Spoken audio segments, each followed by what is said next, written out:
দৰে আমাৰ এই বছৰটো পাঠাৰকান্দিত 32টা টোটেল পূজা পাণ্ডালৰ পৰা পূজা মূৰ্তি এতিয়া ইয়াত বিসৰ্জন হ'ব। ইতিমধ্যে আমাৰ 8টা অলৰেডি কমপ্লিট হৈ গৈছে আৰু বাকী কেইটা এতিয়া বাই 12:30 আমাৰ শেষ হোৱা আছে।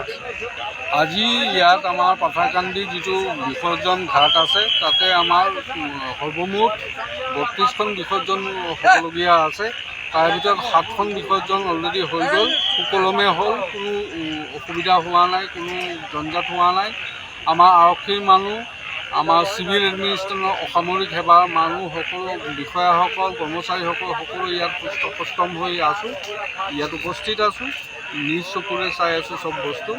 আৰক্ষীৰ মানুহ মোতায়েন আছে, ফায়াৰ এণ্ড ইমাৰ্জেঞ্চি ছাৰ্ভিচেছৰ মানুহ আছে, SDRFৰ মানুহ আছে, তদুপৰি চিভিল এডমিনিষ্ট্ৰেশ্যনৰ তৰফৰ পৰা মানুহ আছে, মেডিকেল টীম এটা আছে, অলৰেডি বহি আছে, তেওঁলোক 5জন আহিছে, তেওঁলোক ইয়াত উপস্থিত আছে।